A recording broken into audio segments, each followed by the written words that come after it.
Brand new It's in the Game podcast here on the Ball is Life podcast network, which you can find on SoundCloud, Spotify, and Apple Podcasts. We are doing a video version of this show, which you can find on the Cruise Control Podcast Network YouTube channel. Go ahead, check it out.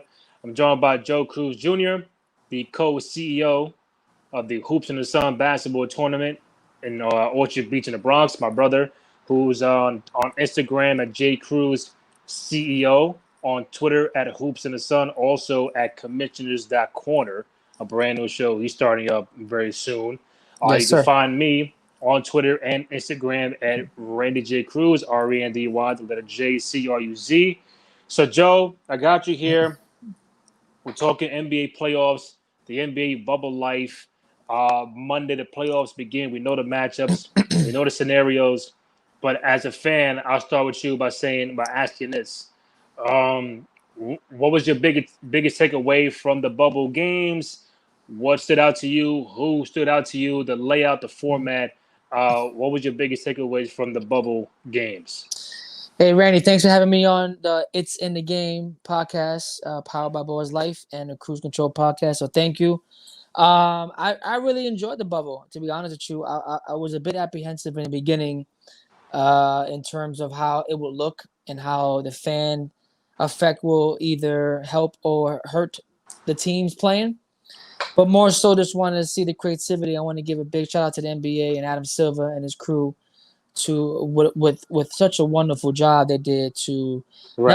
not only to distract the fans watching, but also have these games that are ultra competitive.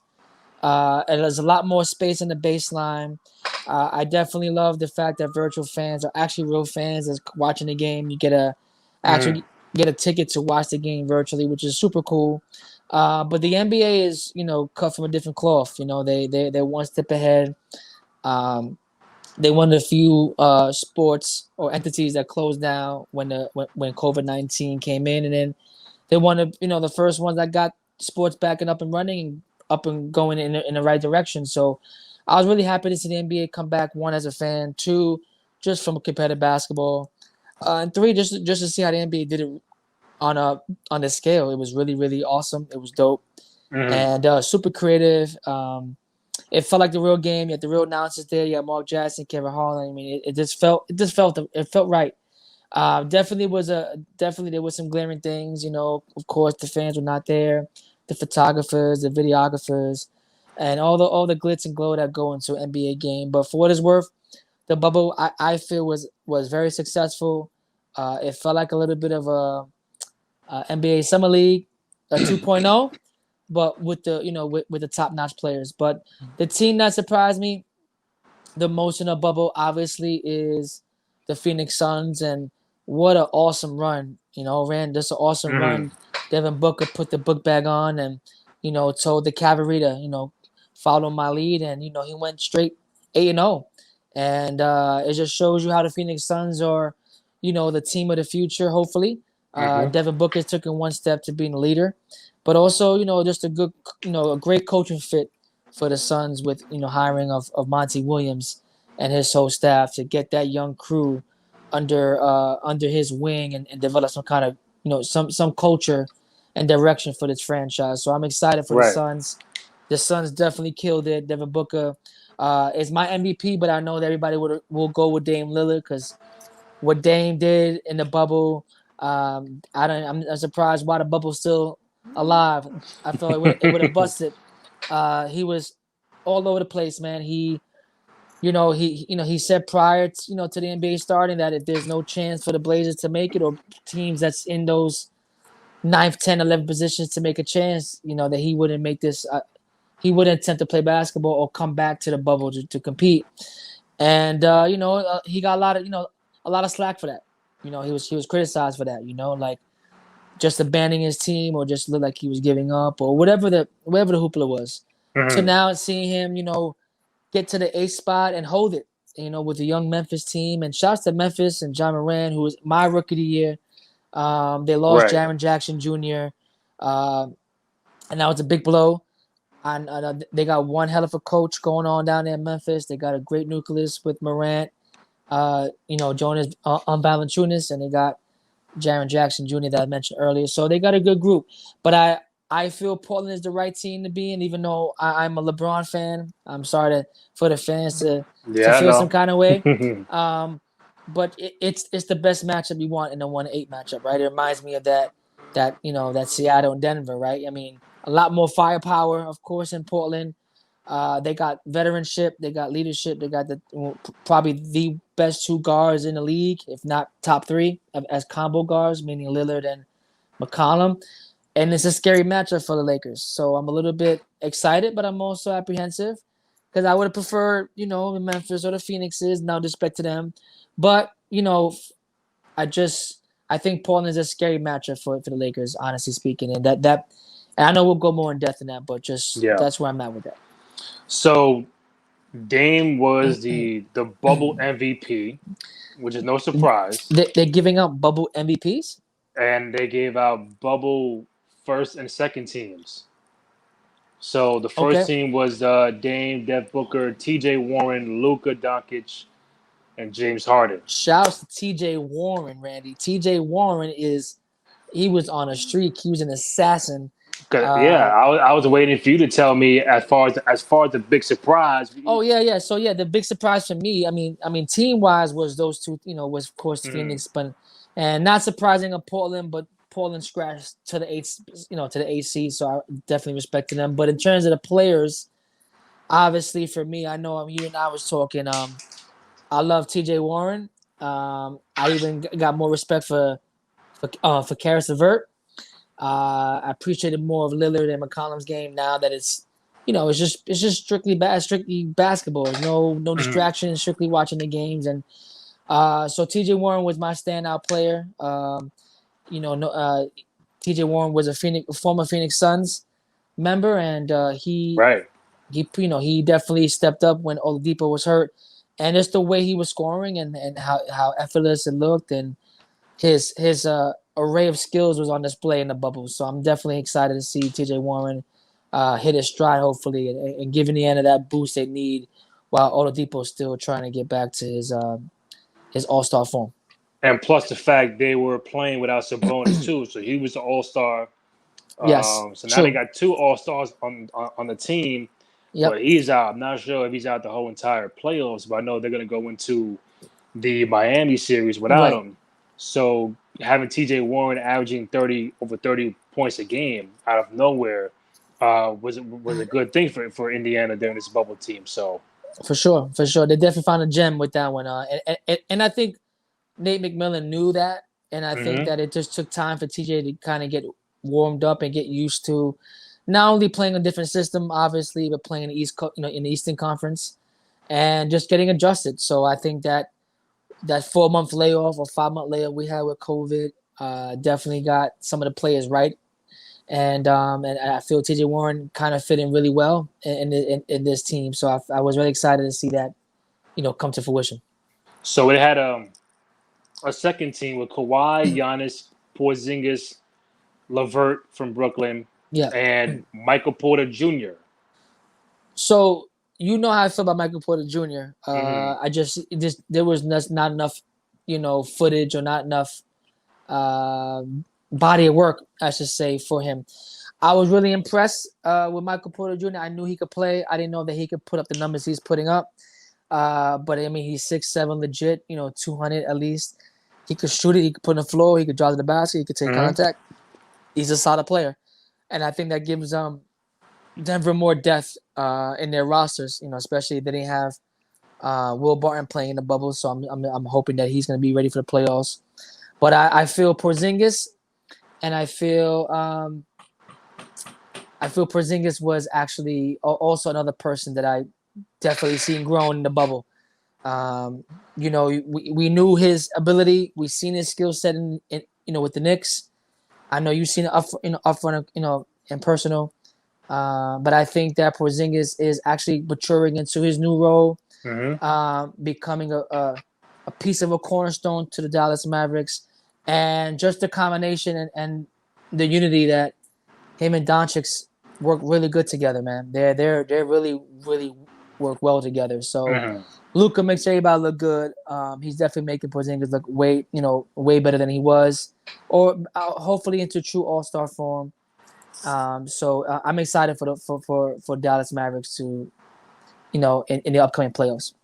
And I think Levert too, because most Yes, are gonna say that when Durant comes back, when Kyrie comes back, when Dinwiddie comes back, when right. DeAndre Jordan comes back, the whole roster wasn't really playing in its bubble format. So Yes. if you had half of those, if you had a Kyrie and if you had Dinwiddie and Chandler and those guys, maybe they'll have a higher seed. But I Oh, different think, story. Different story, Randy. I think that you add all those players back to the roster. I mean, we could look in the Eastern Conference, but I mean, all healthy with Kyrie and Durant and these guys. I mean, they're at least top three, top four. I mean, I would say probably depending because Toronto had a wonderful year in the Eastern Conference, playing without Mr. Kawhi Leonard. mhm. Milwaukee was solid, and they're the number one seed in the East. And we knew that Boston, but Philly took a dip. So I kind of felt like the Nets, if they were healthy, would definitely take that spot, if not go up in the conference. So it's amazing. And then now there's 7 seeds. So I don't know what that indicates whether the Eastern Conference is actually weaker, much weaker than what we expected. But also it tells me Mhm. that the Brooklyn Nets and the way they're playing under Jock Vaughn, they're playing hard, man. They're playing hard. Right. I mean, we watched that game together, me and you, Mhm. with Dame and Karras. And Karras is, I mean, he reminded me of Rip Hamilton. Get into a spot, 15-footer, 10-footer, wherever he got to, he was comfortable. So I'm definitely with you with Karras. Definitely, he opened my eyes. I know the rest of the world has come to know Mr. Levert because him in New York and Brooklyn is obvious. We're gonna watch him, but not nationally. So I'm glad he got the opportunity to put on for that national stand. Yeah, I mean, and getting to my point of Levert is like we know what Durant is gonna do. We know what Kyrie's gonna do. But now they have, and then we know what Dinwiddie can do. So now you're adding a potential fourth scorer to this lineup. A guy that now can get you 15, 20, 25, now 30 a game. Levert was a guy that was going to really put Portland out the playoffs, and he Yeah, had me and you for sure, watching together like, oh, shit, like, is Levert going to be the guy to get Portland out of here? Like, we all for want Portland sure. to be in that eighth spot.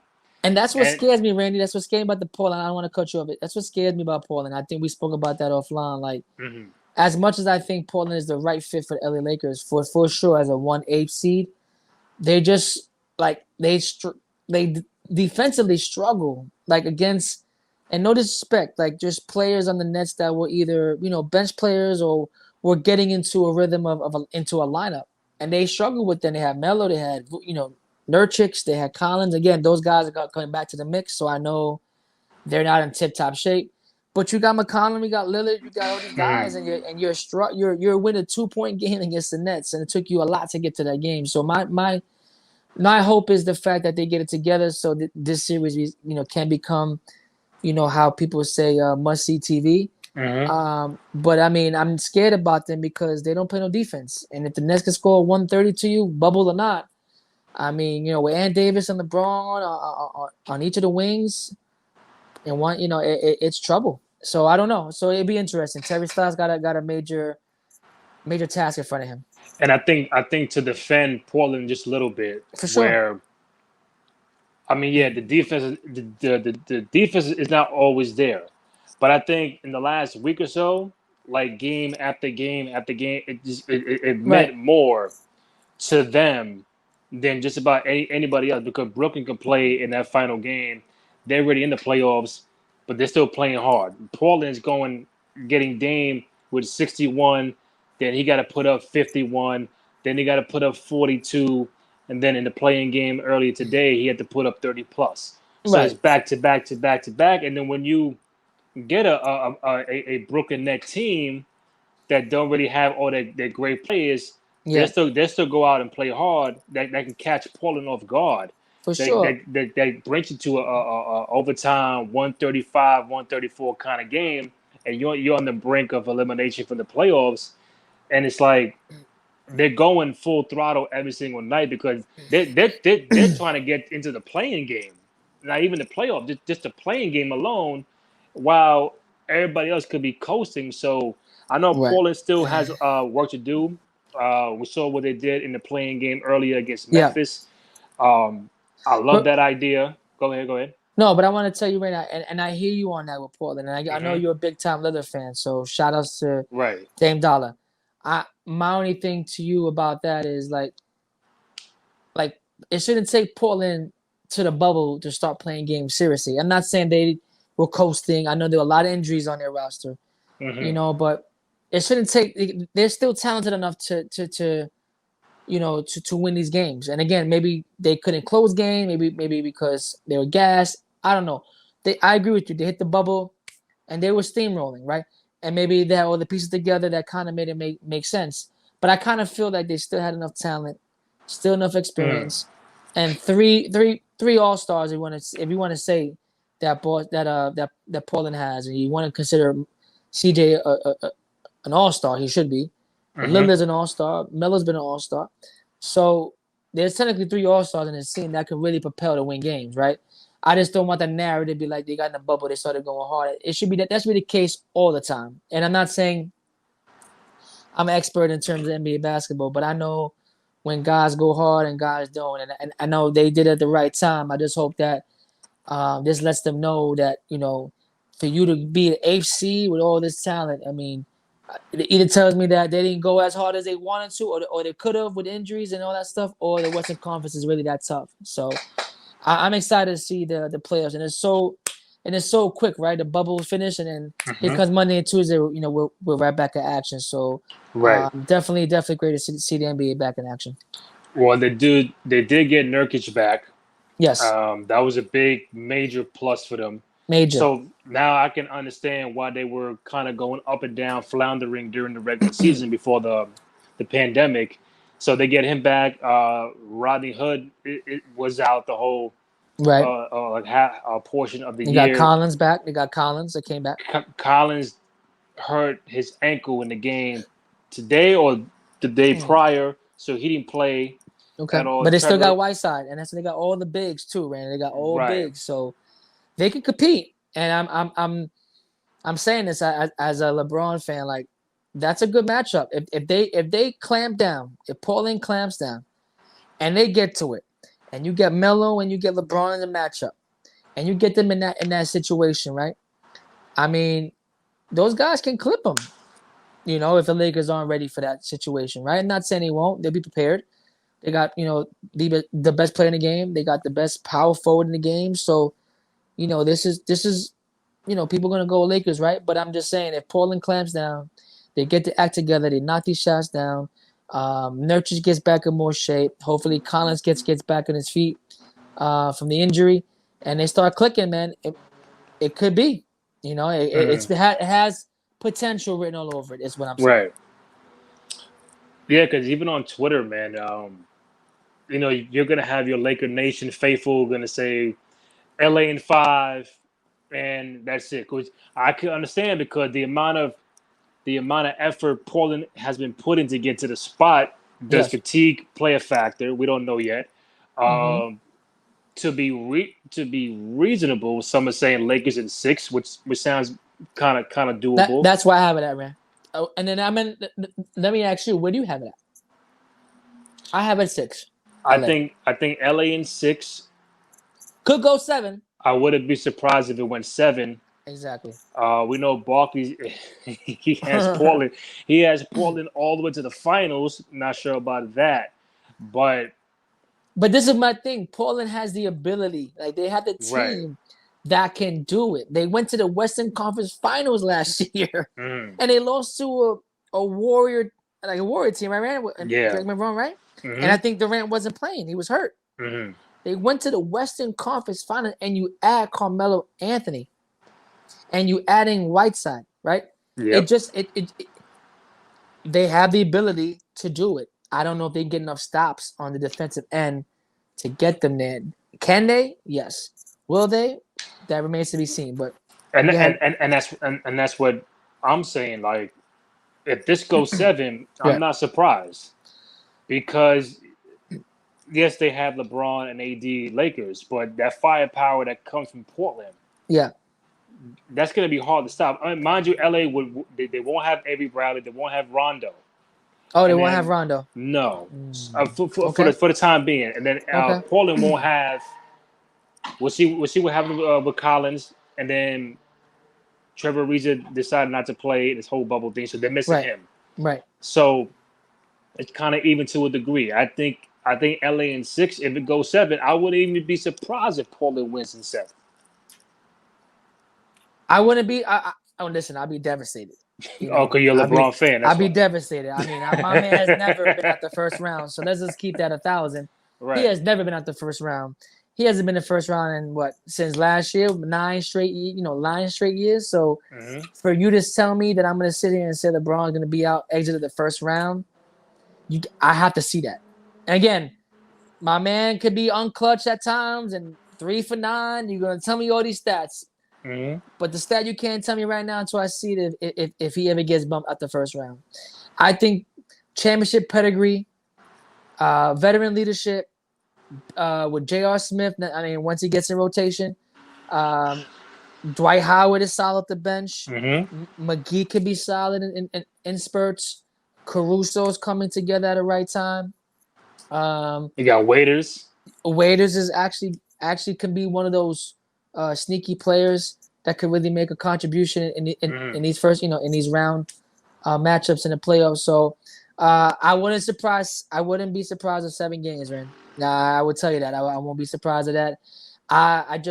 It all depends who has the ball at the end of the game for me, and if it goes game 7.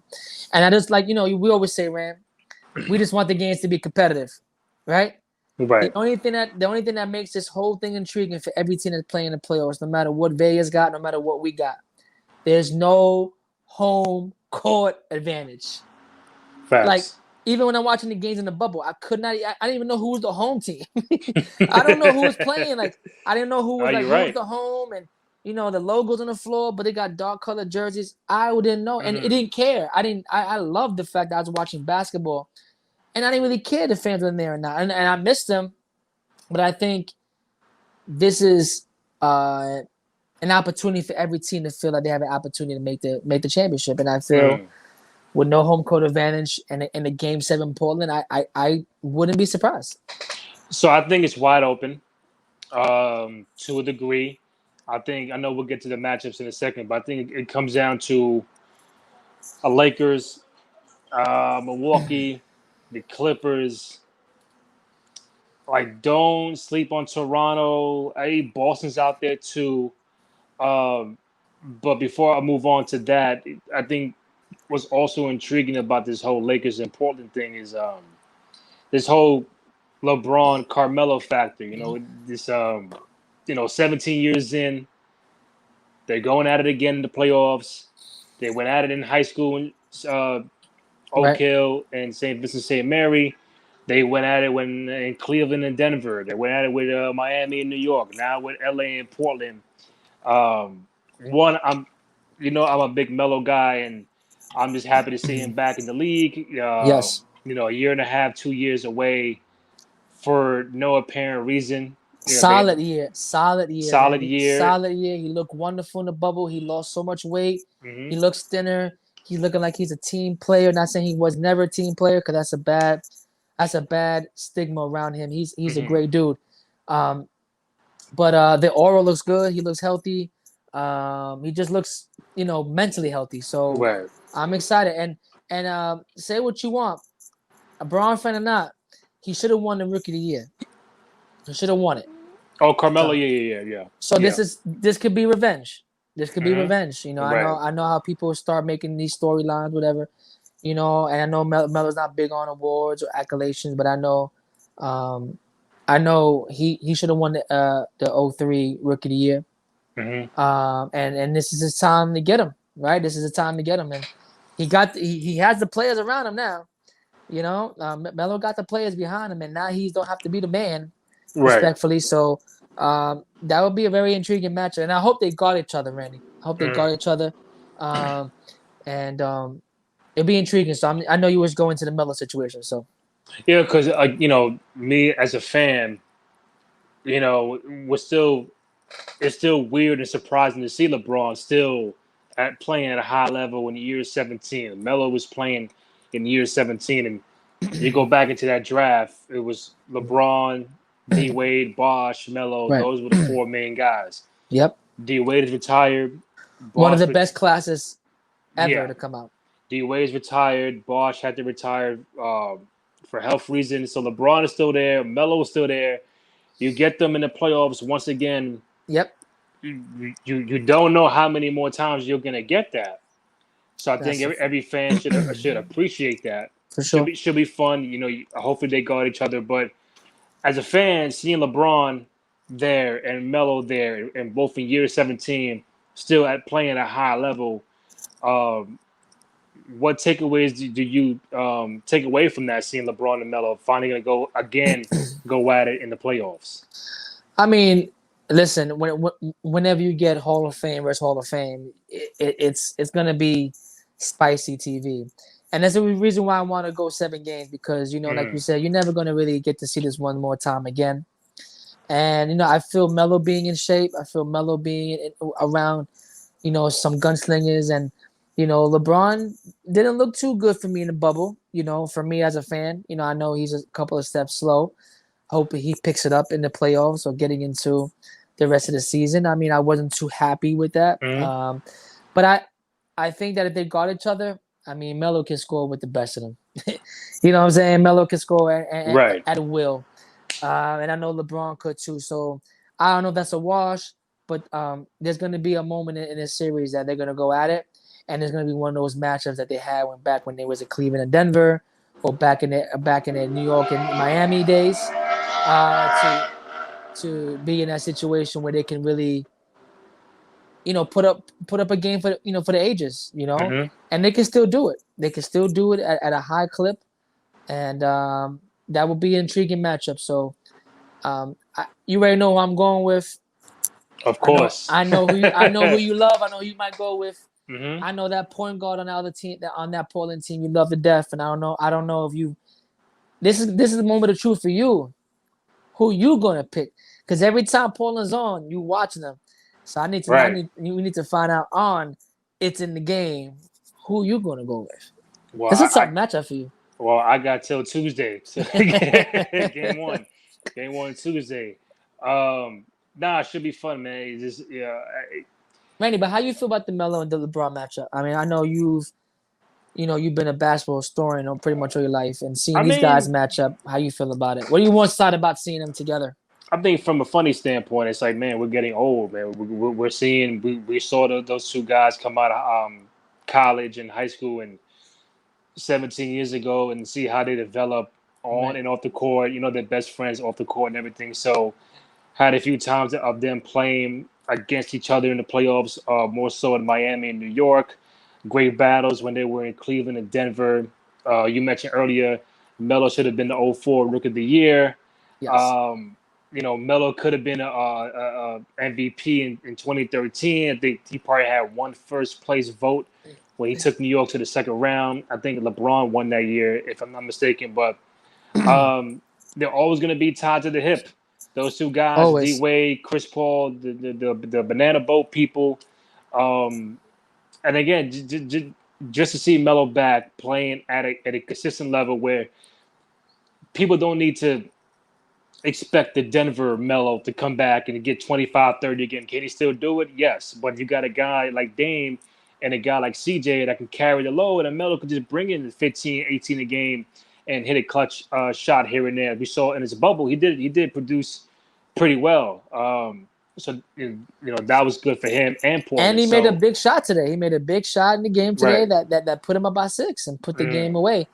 I remember that. I mean, Dame drove down the middle, kicked it out to the wing.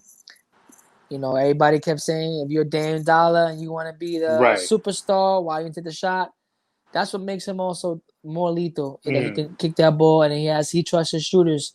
And Melo made a big shot today, and then CJ McCollum put the nail in the coffin. And that's all she wrote. Packed up Memphis, and I'll see you in December.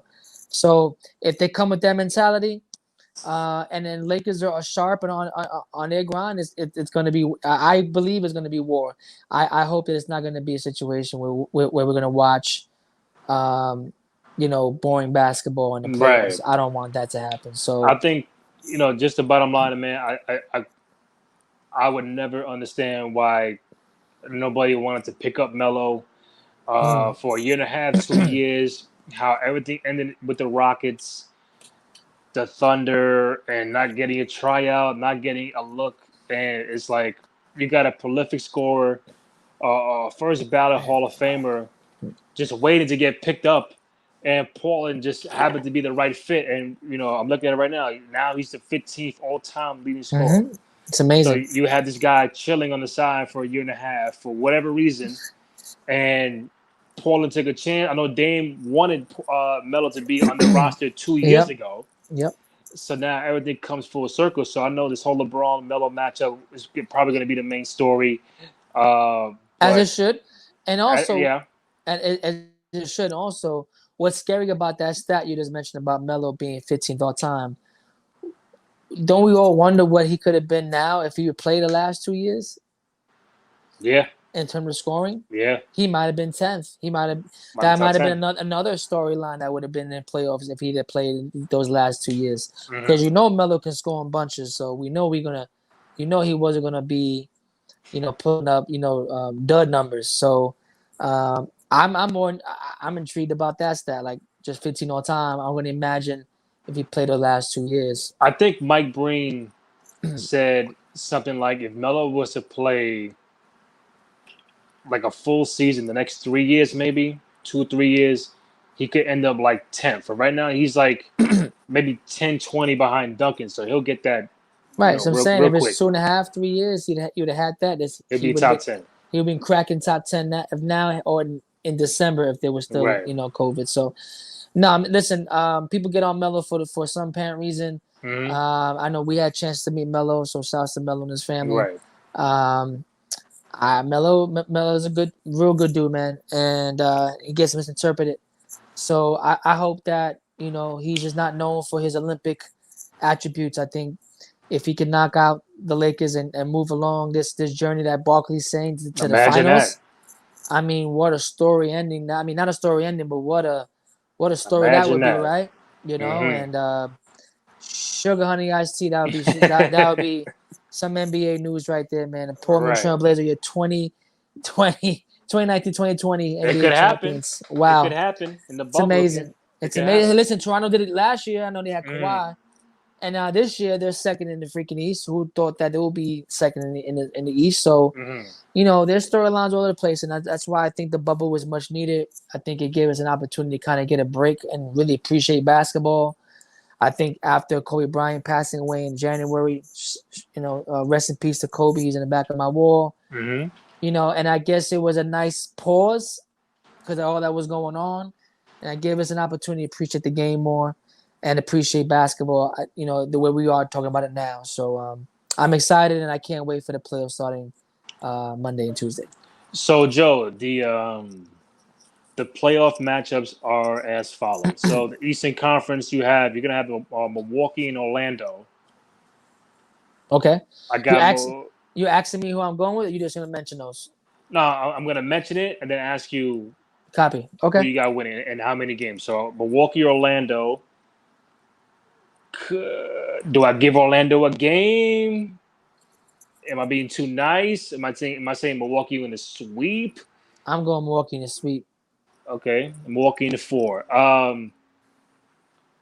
Toronto, Brooklyn. Toronto. In how many games?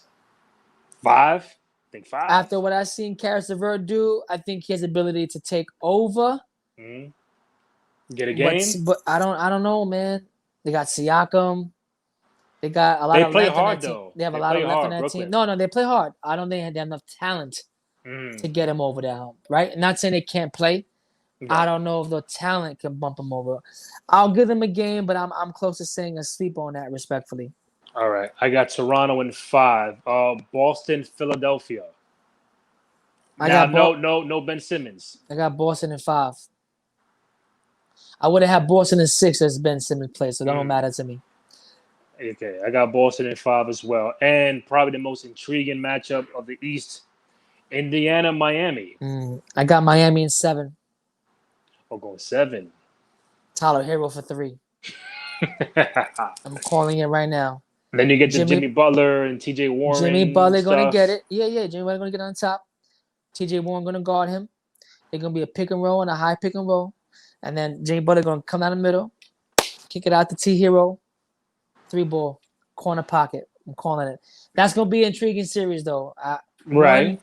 One, if Oladipo is gonna be Oladipo, that adds a lot more intrigue to the series. They're both. This is probably. I love Miami, right? But I like Indiana. Tough series to go with. I would say Miami in 7 only because Miami has a superstar that's healthy. Their franchise player is healthy. T.J. Warren is still growing, but he has a lot of potential and could be that 1-2 cornerstone in Indiana. I will go with Spoelstra, championship DNA. Miami has been tight in the bubble. They come for business. They don't play around. You know how Pat Riley is. I love Jimmy Butler. I thought he made a major move this summer. Surprised everybody by going to Miami. And this is the reason why. Nobody puts him in conversation MVP. He took Miami Heat to the 4th seed, right? With a bunch of rookies and a bunch of guys that got traded. They traded Winslow in the middle of the year. So, that team's been through a lot. I like Miami in 7. But this is another series that can go either way. I got Miami in 6. If Sabonis was playing, I can go with the 7. But without him, I'm gonna go Miami in 6. Okay. If it goes 7, I'm not surprised, but I'll say Miami in 6. I got you. I'm gonna stick to mine. Western Conference. Denver, Utah. Denver in 6. Okay. Yes. Yeah, they're missing Bogdanovich, their shooter on Utah. Yeah.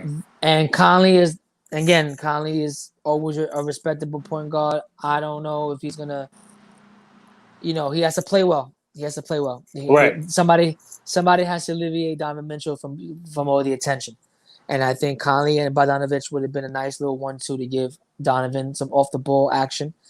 But Quinn Snyder coached that team solid, so they're gonna be competitive. I still got Denver in 6. One, Joker's triple double machine. I love Murray. Murray's working himself back into shape. Yeah. I don't know what's going on with Will Barton. They found their rookie budding star in Michael Porter Jr. You got a solid power forward, experienced power forward in Millsap. And they Mike Malone's coach of the year candidate. So I'm gonna go with Denver, and I would give them six games. I would say Denver in 6 as well. Clippers and the Mavericks. I think Clippers in 5. I give the Mavericks 1 game.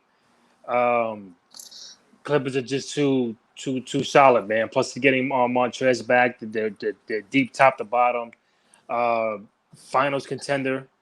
But I love what Luka's been doing, getting triple doubles damn near every night. KP's been getting 30 a game in the bubble. Steph Curry been playing pretty well. Tim Hardaway Jr. as well. But to get 2 games against the Clippers, it's gonna be tough unless they just don't even show up for 1 game. But I think LA Clippers in 5 against the Mavericks. Who you got? I got Lakers. I got the Clippers in 6. Okay. I think Luka can really win a game by himself. Like, he can really control the game by himself. So I give him 1. And I feel with the Porzingis, and I feel with the other role players that Dallas has that can make solid contributions in 1 more game in that series. But don't underestimate Doncic. I don't know about that 5 games because I don't care who you put in front of him. He's going to score. Right. He's going to get to a spot. He can shoot over you. He's strong as an ox. He can hit a 3-pointer. He can hit a 2-pointer. There's nothing this kid cannot do. So that's what I'm giving him 6 because Luka Doncic is the problem. And he should not be up for most improved, he should be up for MVP conversation. But that's a different Mhm. conversation. I mean, listen, the man did improve a lot. Like he went from 20 whatever a game. Now he's getting 29, 30 a game, 12 rebounds, 10 assists, Right, triple doubles, all star. I mean, for sure. it might come down to Ingram. I know Devontae Graham he wants Devontae Graham to be in the Right, mix as he should. as he Devontae should. Graham had a great season. Nobody, even myself, coming out of Kansas, thought he was going to do what he's doing now. Right. And they, I don't know how you could fulfill Kimber Walker's shoes, leaving Charlotte, going to Boston. Hopefully, he's the next of kin. The kicker play, the kicker play solid. He can shoot. Mm. He can go to basket. He can drive to the hole. I mean, solid. So yeah, he should be a candidate on the most improved player So award. like, if somehow Luca was to win the most improved, which I don't think he will, but if he does, you can't really argue that because of No, the but numbers he I put think up right, but I think in the people see him playoffs. already as an all-star.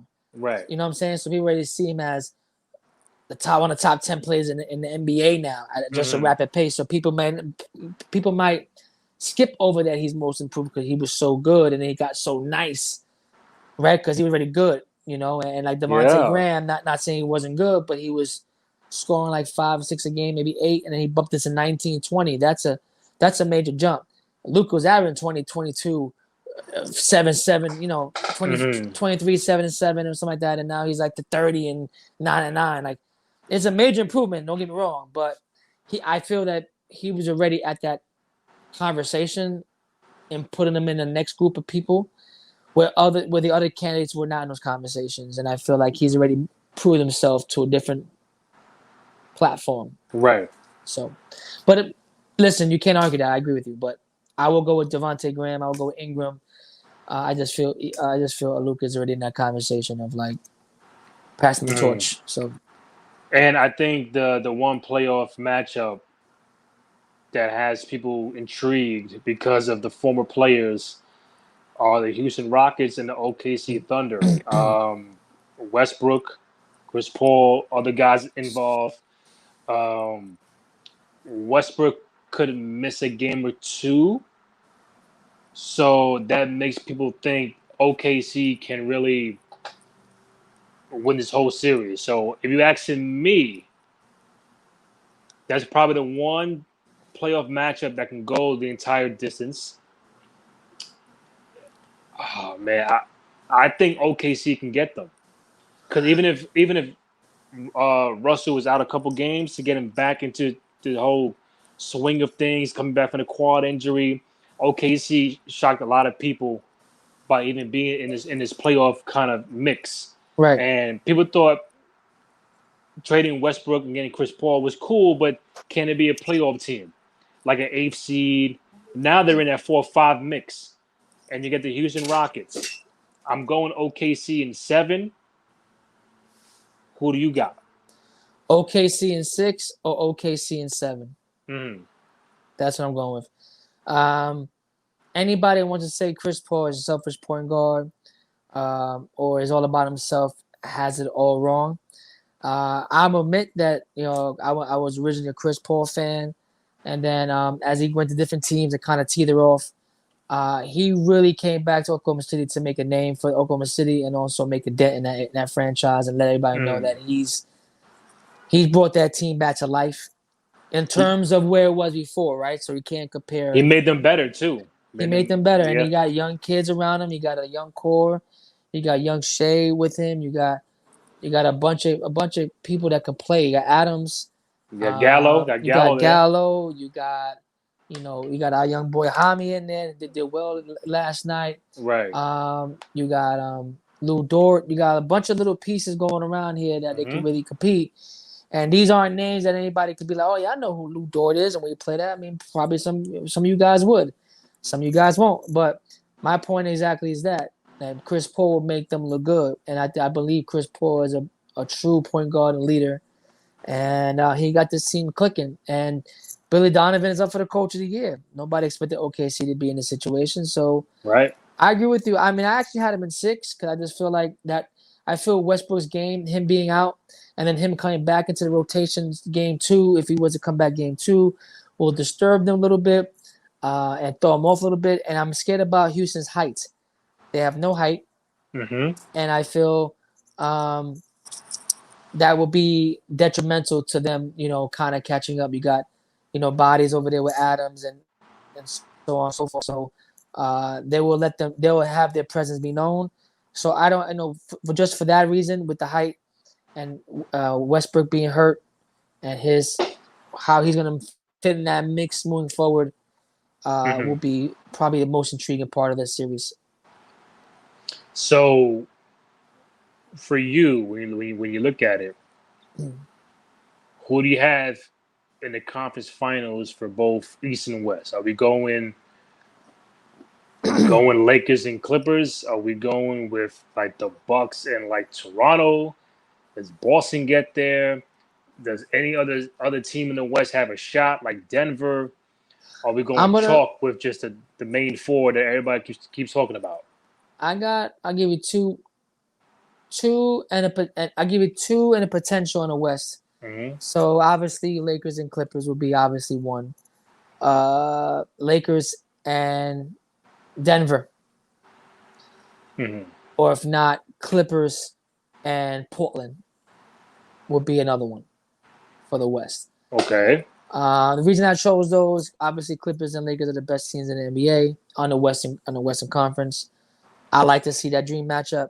Who doesn't want to see Kawhi and LeBron go at it? Who doesn't want to see AD and the whole clan of the Clippers against that? And then what narrative would that have the Lakers say now? Like they beat the mighty Clippers, right? So I like to see that. The other one would be Lakers and Denver.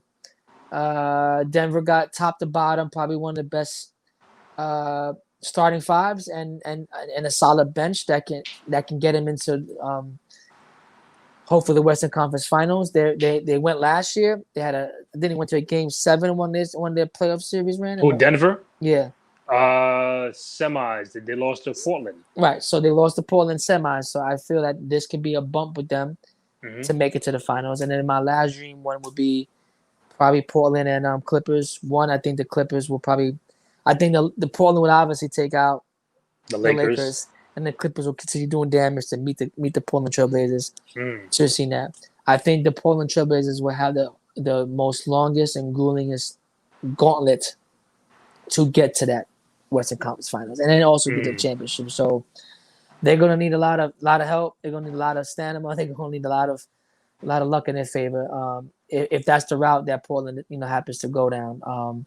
So I see those 3 scenarios. I mean, you could throw in there. You could throw probably maybe a Dallas Maverick. I mean, you could be potential, but I don't know how far those teams can go. Right. And Eastern Conference, what we got? Obviously, you got Milwaukee. I'll go Milwaukee, Boston, Milwaukee, Toronto. And on a sneak tip, and I'll go Toronto or Miami. Okay. So that means Miami, a wild card. So Miami would have to beat Indiana, possibly beat Milwaukee on their route. That's gonna be tough, but that's gonna be tough. You never know. Might be tough. Who does Milwaukee play the second round? Once they beat the Orlando Magic, they'll play the winner of Miami and Indiana. All right, that'd be tough. Yeah. So all right, so then we'll go. Yeah, I mean, I think Boston too, man. Boston's gonna be or Toronto and Boston. Miami's my dark horse. So Milwaukee, Miami, or Toronto, Miami. Toronto, and we just said that. We just said because the way it's laid out, Boston would play Toronto in round 2.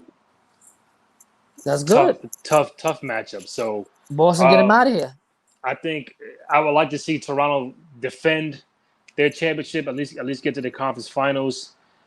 Can Toronto get to the finals? I think they could. Some probably don't see that unless you live outside of Toronto.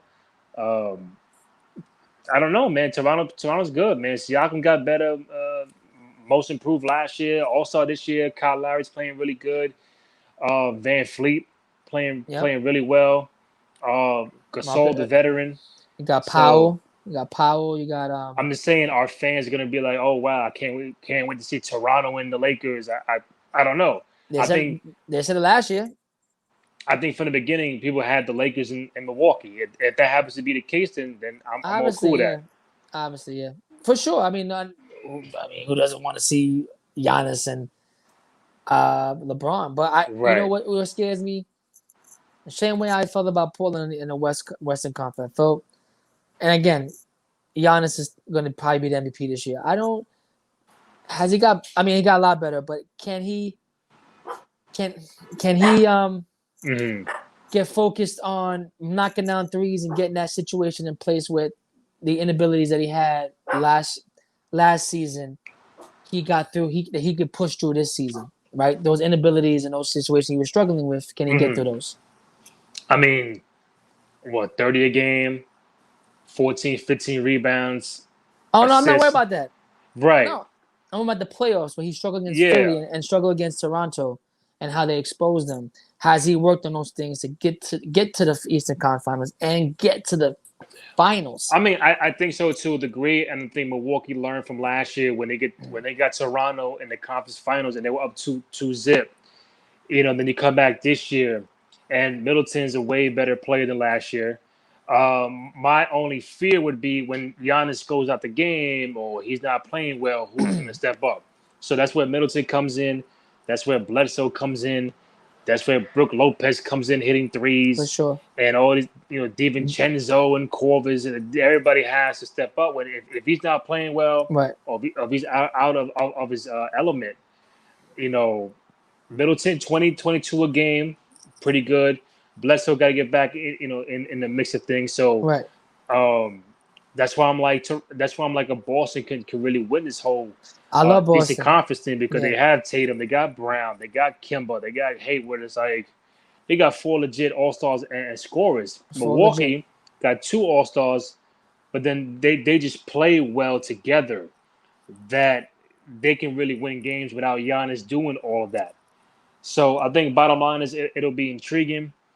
It'll be very exciting to see if Milwaukee will get to that point. Hopefully they do, to give me that Milwaukee Laker matchup, because you get LeBron, the guy who's been taking over the last 15 years, to a guy who's now the next in line to take over in Giannis.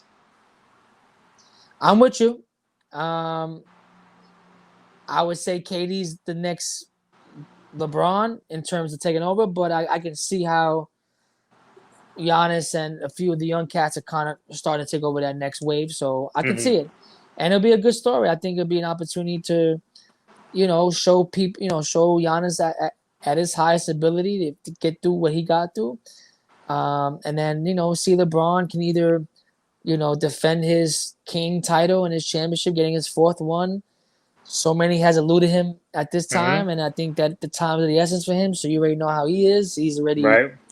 0 dark 30. I'm trying to get this 4th. And then, you got Giannis, who's a budding, you know, once in a lifetime type player that's gonna Right. go to the NBA, and he's gonna be probably a 2-time and 2-time MVP, and then he might win Defensive Player of the Year this year. So you're talking about a person that's totally dominating not only offensively but defensively. Yeah. So it'd be interesting. But I can't count my man out until somebody knocks him out, and I know he's been out before, but I'm not willing to give Giannis that title yet until I see it on the grandest stage. I mean, real quick before we wrap it up, people are going to say, let's say Lakers win it, LeBron Yep. gets the 4th ring. People are going to say, oh, but it's a bubble. I don't really respect it. It's the asterisk.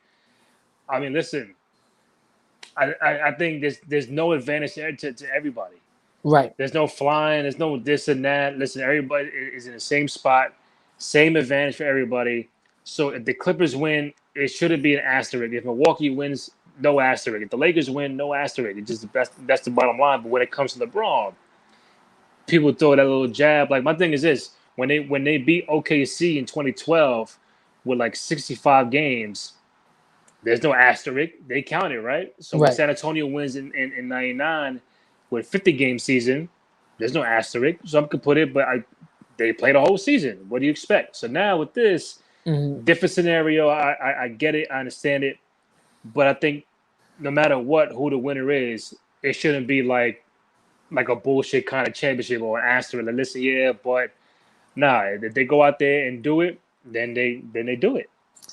If they all flew to the same bubble and won the same opportunity, they're fighting for the championship. So if they didn't want to play and compete, or they felt that it would have been an asterisk, or felt it would have been a bullshit type of situation, Mm-hmm. then they should never flew over there. And anybody that wants to fly out there, they trying to ball. And I respect the people that came out to ball, and I also respect the people that sat out for the reason that they sat out for. Right. But I mean, once you fly in and you between those lines, everything's off limits. It's about the championship. So I can see it from that perspective and how people will look at it. Like when you just said 2012, I completely forgot about that. So that's what's going to happen. Mm-hmm. But I think it'll be more highlighted, of course, when LeBron is, because they feel like everything is towards his advantage, or it's like this is his kind of like his own doing. And this one's pretty much out of his control and everybody's control. So I Yeah. hope that when people look at it like and reflect, like it's not only it's been a terrible year, but under the conditions and the timeliness that the NBA got this bubble in place to play a championship in damn near October or whatever it's going to be. We got to be grateful for that. So once the Cats lace it up, Yep. it's on and gone. But we're gonna find all that out on Monday and Tuesday, baby. That's right. NBA playoffs are back. 2020 is back. The NBA is alive and it's gonna be Mm-hmm. popping. So I'm excited to watch these playoffs and share some more knowledge with you. Hopefully, the next it's in the game. And next Thursday Yes, sir. is the draft lottery. So that's we'll come back next week and talk about that. Who will have the number one overall pick? Where my Knicks would pick. But regardless, man, when it comes to the playoffs, I want everybody to be healthy, full roster as they can be, and much luck to everybody. Hopefully, our predictions come true. But I think the bottom line is NBA is back, playoffs are back. We can't wait. They start Monday. You can find the podcast on ballislife.com, on Spotify, on SoundCloud, on Apple Podcasts. You can find the video version on Cruise Control Podcast Network. On YouTube, you can follow me on Twitter and Instagram at Randy J. Cruz, RENDY, the letter J, CRUZ. You can find Joe on Instagram at J Cruz CEO, also at Hoops in the Sun, and at Commissioners.corner, a new show he'll be starting up very soon, probably next month. So, Joe, thank you, man. I appreciate it. And let's get ready for the playoffs, man. Always a pleasure. Shout out to you, Randy, for the Cruise Control Podcast, bringing us the content during this tough time. Thanks to It's in the Game. And big shout out to Balls Life for supporting this podcast. So salute to you, Randy, and keep on doing what you do best. Thank you, man. I appreciate it. All the time. Love you much. All right.